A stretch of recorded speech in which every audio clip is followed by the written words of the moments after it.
if I assign something to you, or if I ask you to do something, or if I ask you to lead something, to be a part of something, I know you have the training, I know you have the skill, and I know you're capable. Welcome to the Psych and Business Podcast. We're here to show you how practical psychology can be useful and make your workplace better. I'm Dr. Ernest Wayde. We have with us today an executive coach whose mantra is, I'll never ask you to do anything I haven't done, cannot do, or would not do myself, which I think is awesome. His name is Reginald Jackson.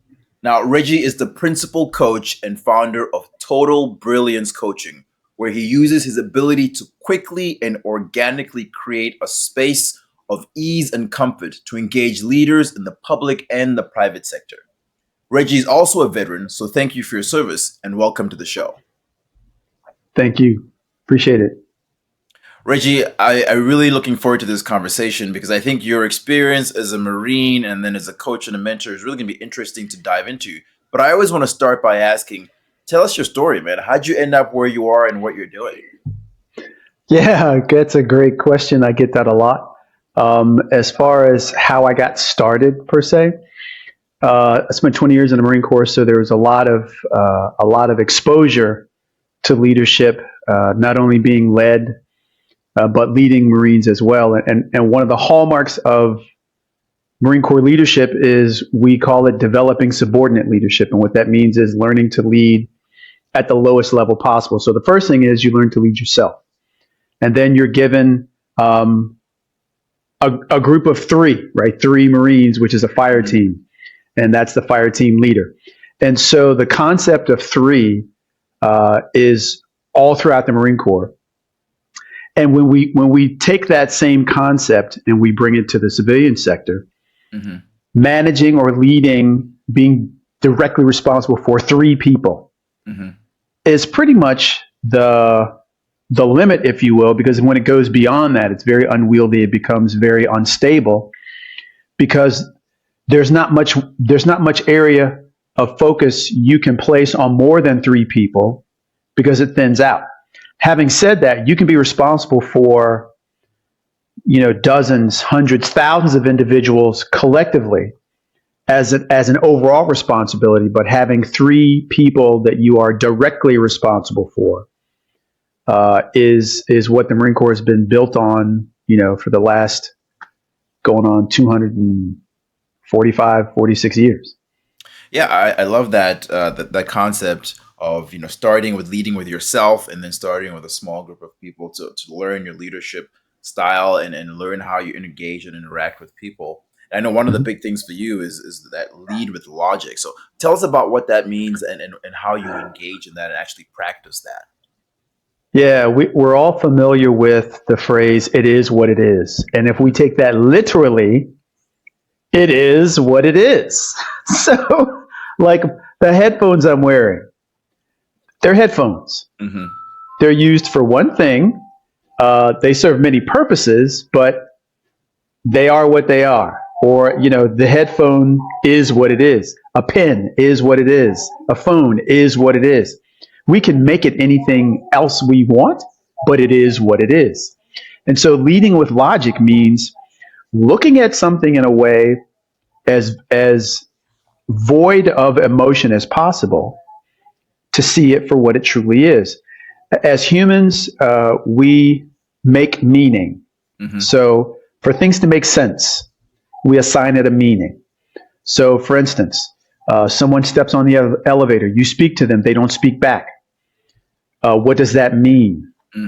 It means nothing more than they didn't speak back. They're not rude. They're not, self-absorbed. They're not, whatever. We make up all of these things to justify either what we can't explain or what doesn't make sense. So we assign a meaning to it so it does make sense. So when I talk with my clients and others about leading with logic, look at what makes sense outside of anything else from an emotional standpoint. And so when we lead with logic and we leave emotion as far behind as possible, it gives us a much better possibility of seeing things for what they truly are. So it really is what it is. Hmm. Yeah, I appreciate that concept of leading with logic and trying to remove the emotion out of it. Because even as we're talking about what makes sense to you today, if you're feeling great, might change tomorrow if you're feeling down or if someone has said something negative to you. And so it can really impact how you Exactly. perceive other people's responses to Exactly. you. Mhm. Yeah, Yeah. very, very much like the weather, right? Like it is what it is. Oh, it's a Yeah. horrible day. It's cloudy, you know. And it's necessary to have, the entire spectrum of weather, Hmm. because otherwise, it could be very boring, or there's not much to appreciate. I had a conversation with a colleague earlier today talking about dark and light, and we can't have one without the other because otherwise there's no context. Yeah. So, leading with logic gives us the foundation of seeing it for what it really is or truly is without coloring or shading through the lens of emotion. Hmm. Yeah, and I know you do a lot of work in federal government, leading and coaching in that arena. Mhm. Talk to us about what you see in terms of leadership in federal government and how leading in logic really helps leaders in that arena. Yeah. And so, yes, particularly in the federal government and anywhere you have an understanding of the organization's mission Mm. is going to anchor you to what is important for that day's work. So every government agency has an overall mission. Hmm. So, like, say, for instance, the Department of Health and Human Services, their mission is to have care for and to help better the health and welfare of American citizens. Hmm. There are various departments and agencies within the department, and each one of them has their own mission, like the Center for Disease Control or Center for Prevention and Disease Control. Their mission is to help Americans better not only understand, but be treated for disease, and as the name of the agency says, Hmm. to prevent when possible or necessary.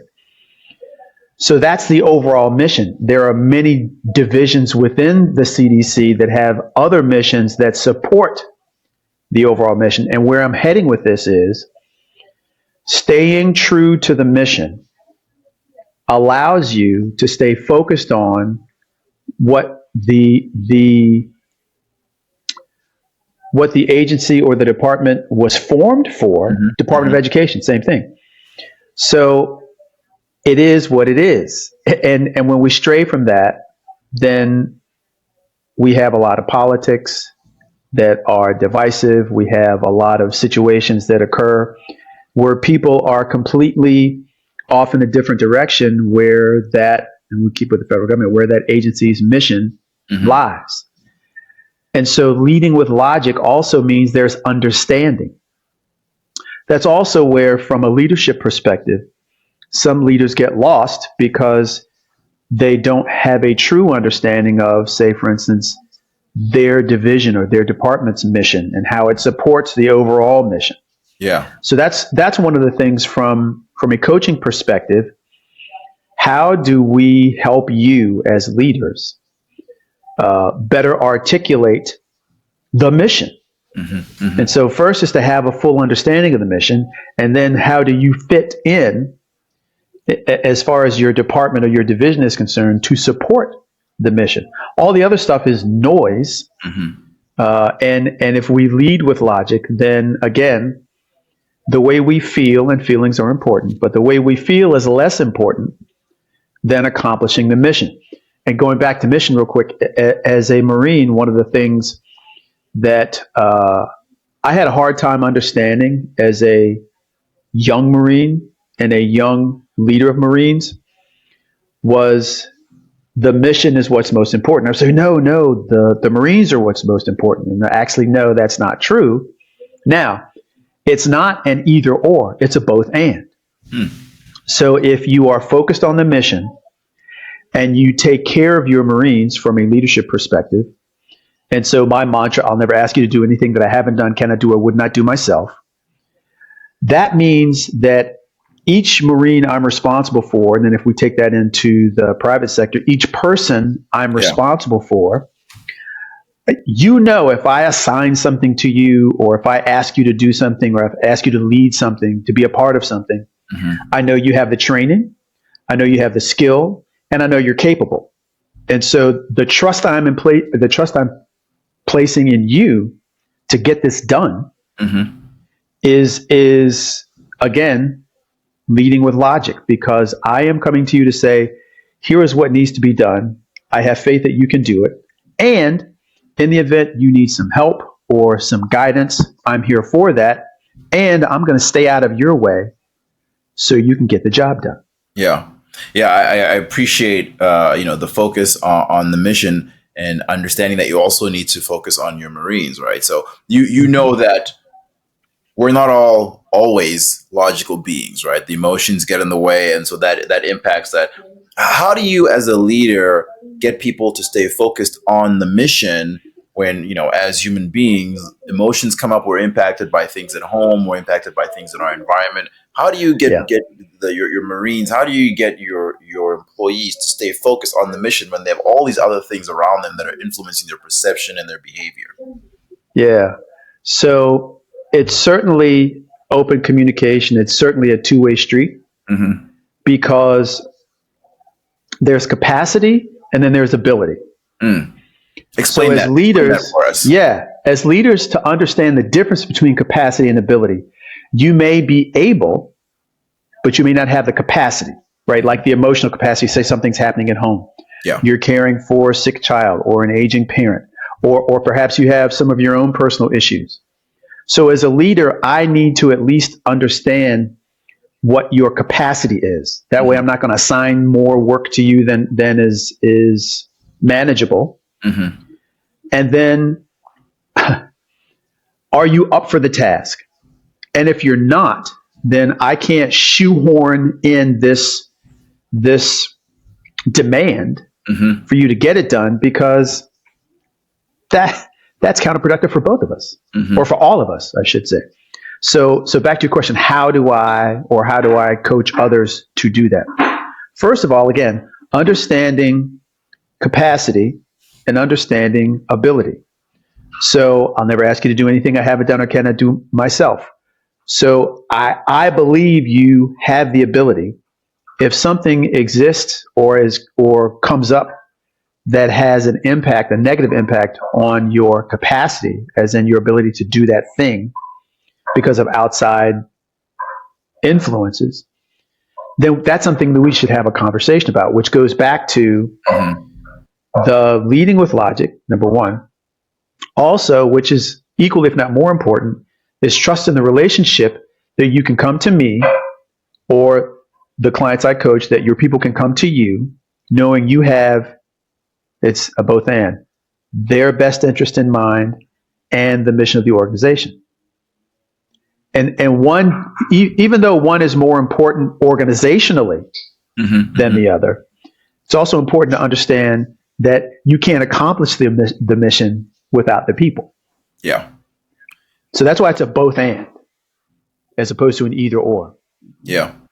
Yeah. This reminds me of a situation I had with a client recently, where there was a struggle between focusing on individual employees, which is important, but also keeping in mind the overall mission, and understanding that, you're furthering the overall mission requires the individual efforts, but you can't focus on one individual at the expense of the overall mission. And so that balance is really important. So I think that's what I'm hearing from what you're saying. Absolutely. And if you think of a sports analogy, and any team sport, you have X number of players on the field, on the court, what have you. There's always going to be this substitution rotation. Also, it means that everyone on the team, whether it's the court, the field, what have you, they have assignments based on their position. And there are times when you're going to need to pull someone out and put someone else in as a substitute, not because one is better than the other, but because we all need, you mentioned it, as humans, as social creatures, we need rest. So maybe it's allowing someone to go on leave, or Yeah. maybe it's, they're leading a project, but something happens at home, or in their personal life. So that means you have to make some adjustments. Having said that, the adjustments you need to make can only be made when your bench, if you will, is broad and deep.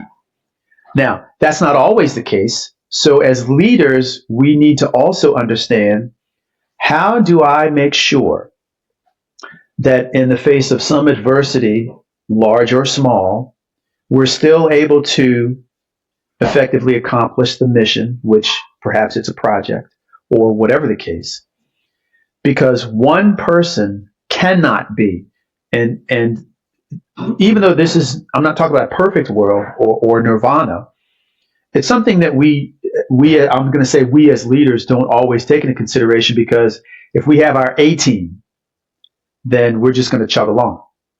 But when something happens and someone needs to be replaced or substituted, when we haven't done that drill, right? We haven't practiced, or we haven't given others the opportunity to lead or to serve in other positions.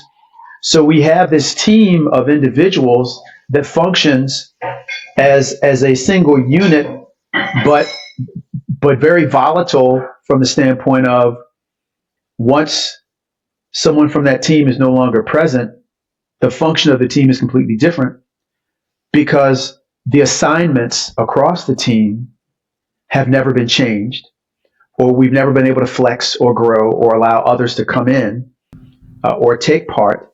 Yeah. So that if someone leaves for whatever reason, Yeah. we're So not that going to be stuck. flexibility, Yeah, that flexibility is really important, right? I think that's what I'm hearing. Exactly. Is that flexibility is really important, because no one's going to be there 100% of the time. And so you have to be able to adapt and adjust when things come up, right? We're human beings, Exactly. and come up. And so you need to be able to adapt and adjust, if I'm hearing that correctly. Now, Reggie, I know you've been a leader, in the Marines. You've coached and led individuals in the federal government, and I know you work in the private sector as well.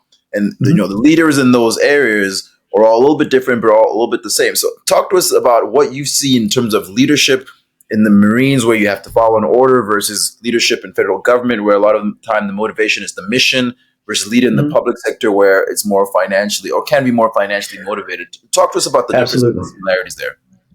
Yeah. So, without going too far off the rail, my occupational specialty when I was in the Marine Corps was a musician. So even though there's the structure What instrument? of the military, soprano bugle, it's like a trumpet. I was in the drum and bugle corps. Nice. So we have the structure of the Marines as an organization. We also have the structure of music, right? Music always has a beginning and an end. Music has a key signature or key signatures. There are rhythms. All of those variations are still within the confines of the beginning and the end of the music. So there is structure. Within those confines, there's creativity. And so we're allowed, depending on the song or the genre, a certain amount of flexibility with that creativity inside the structure. So that's a process. And that is industry agnostic. So when I talk about leading with logic, that is industry agnostic. So we have, regardless of Department of Defense, federal government, private sector, there are different motivations because the missions are different. However, we have strategy, we have tactics, and above all of that, we have the vision. So the vision of the organization, the strategy with which to support the vision, and the tactics or the boots on the ground that actually does the work.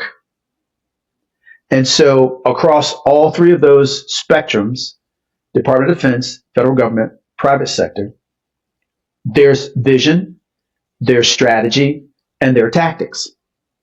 So one of the things that I tell anyone who asks, what is my coaching philosophy?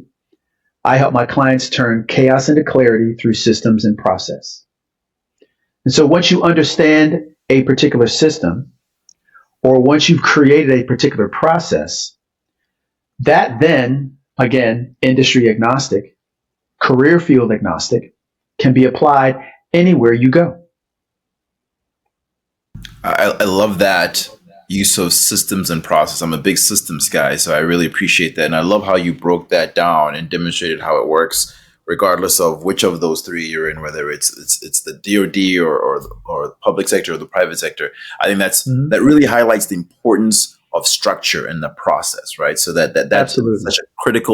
such a critical element to support the work that you're doing as a leader. So walk me through how you help leaders understand this, right? Because it can be challenging to get leaders to buy into this. Sure. Yeah, so typically, especially for senior executives, there are three things that and here we go, three, right? I love three. The Marine Corps is built on three. There are three things I work with leaders on primarily, and that's effective communication, not communication, but effective communication, delegating, and executive presence. I'll go backwards. Delegating, or executive presence, delegating, effective communication. So effective communication is essentially the umbrella. Because if you cannot or have difficulty expressing a thought so that others understand your intent, and they're able to then carry that out, if you're not communicating effectively, whether it's orally or written, that's the first breakdown.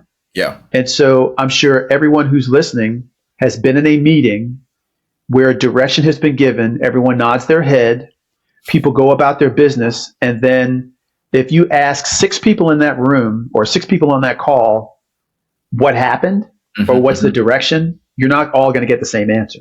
Yeah. That is such a critical thing to be able to to convey your intention to allow people to take the appropriate action. Yes. And so from a process standpoint, one of my, not necessarily my mantras, but one of my favorite phrases is to align your focus with your intention. Align your focus with your intention. So if the intention is to give everyone instruction on what's to be done, just as an example, then that is your focus. We're not talking about anything else other than the guidance for what is necessary to get the thing done, to accomplish the mission, whatever the case. And so one of the ways we make sure our communication is effective is to get feedback. So once we've crafted the message, and so hopefully if you walk into a situation where you are giving oral direction or you are communicating orally, that you've given enough thought to the topic or the subject matter and how you want to lay it out. And perhaps there's an agenda you follow or a slide presentation, bullets, whatever the case. So you are effectively communicating your intent. The next thing is to make sure that people have received it in a way in which you intended. That's where the feedback comes from. And it's not calling people out. It's making sure that all of you are on the same page, right, for whatever information has been given, that it was received in that manner. So that's effective communication. Yeah. Correct. And then I had mentioned trust earlier. So if it's true that I'll never ask you to do anything I haven't done, cannot do, or would not do myself, that means I trust you. And so trust being the hallmark or the hub of all relationships, business and personal, then that's reciprocal, or at least you hope it would be. And so if I'm asking you to do something, if I've given direction or whatever the case, right, through effective communication, you've given me the feedback that you understand it. I'm clear of your understanding, so you go off to do that thing. And so what we're hoping is going to happen is the outcome becomes what we anticipated. And in the event something comes up, there's trust in the fact that you'll let me know if something is not going to make the deadline, or if materials weren't aren't going to arrive on time and that's going to delay, whatever the case. Mm. Having that open dialogue, that's also effective communication. There's also that feedback loop. And also where feedback is concerned, the way I coach and the way I teach is there's no negative feedback. There's no positive feedback. There's no critical feedback. Feedback is feedback. Mm-hmm. Feedback is feedback. And what it means is getting a pulse on or being able to articulate either what you understood, what has happened, what you see coming up. And that's that reciprocal conversation we're having in our effective communication. Yeah. Also, as a leader, if I trust you, then I'm going to delegate certain things to you. Many emerging leaders are promoted into leadership positions because of their technical ability, because they're good at their job, not good at leading people. Yeah. So if you've hit all your numbers, right, and so now you're the sales lead or whatever the case, you are essentially trying to clone individuals to be like you. Well, that's a completely different podcast. But the point being, trusting people enough to make sure they have the training, the ability, and the capability to do what they need to do with the tools they've been given, so you can go off as a leader and be more responsible for the things you have oversight of and not doing the work or micromanaging the work. Yeah. And then where executive presence comes in, as you hope to, if it is your intention to rise in the organization or in your career field, that you will have greater levels of responsibility from a leadership standpoint. So that means you have to be able to walk the walk and talk the talk before it's time to do so, which is why your executive presence is so important. And the way you communicate effectively to those in senior leadership signals to them you are ready or you are emerging into that position to be, to be vetted for, if you will, senior leadership. Yeah. Yeah. I love, I'm there's so much in this, Reggie. I mean, you talked about the importance of communicating, with your intention, making sure that comes across, getting feedback to make sure that you're communicating as intended. Trust, which I think is really key. I think leaders miss that trust, a two-way street. You have to trust your employees, but as a leader, they have to trust you as well. I think that's really important. And then the executive presence, which I really think is really important. I've heard that described as managing up, right? Being able to communicate to your leaders in a way in which they think, okay, yes, this person is ready to take on more responsibility, take on more leadership. So that's such a great approach, I think, to leadership. And I really appreciate you coming on and sharing. I want to ask, Reggie, how do people get a hold of you if they want to continue the conversation or have questions for you? Sure. What's a good way of reaching you? Yeah, so primarily two ways. One is through LinkedIn, and my LinkedIn profile is my full name. So it's Reginald G as in golf, Jackson Senior, because there are quite a few Reginald Jacksons on LinkedIn. So Reginald Jackson Senior or Reginald G. Jackson Senior. Yeah. Also my website, which is totalbrilliancecoaching.com. Yeah, those are great ways of getting a hold of you. And Reggie, I always want to take advantage of the experts that we have on the show like yourself and ask, what's a tip or a suggestion or some advice that you have for leaders out there right now, especially in the time that we're all living in? Yeah, so this, I won't even call it post-COVID, but I'll call it this hybrid environment that has been created because of COVID. Goes back to trust, right? Trust your people and trust yourself such that the communication stays open, and learn something about your people. That doesn't mean you need to know all of their children's names, while that may be great if they have children or their cats or whatever. But learn something about your people. So, and we have all heard this before, WIFFM. What's in it for me? Yeah. Well, I tell leaders WIFFT. What's in it for them? Because if you know what's in it for them, your people, you can speak their language. you can communicate more effectively, and hopefully, the trust within the relationship will not only be established, but will grow and will be maintained because of that effective communication that you have with your people through that lens of trust. Yeah, I love that advice. That's so important. You know, I've never heard it, the what's in it for them. I think that's so important as a leader to understand what motivates my employees, what gets them up in the morning, why are they invested in the mission? So that's really important. And then your model just fits right into this model, especially right into this time frame that we're in, especially communicating effectively. You know, if people are working virtually, it's important to communicate effectively, get feedback, make sure that it's been understood. And then you've got to trust your people if you can't, if you don't have oversight over them, if you're not looking over their shoulder. And so you got to trust them to do their work. So that's really great advice. Reggie, thanks so much for coming on the show. It's been so much fun having you on. I want to say, if you've enjoyed this episode, please consider subscribing and leaving us a review. Feedback is a gift, as Reggie's mentioned. We love gifts. Thank you for listening, and I hope you've enjoyed this episode, and we'll join us next time.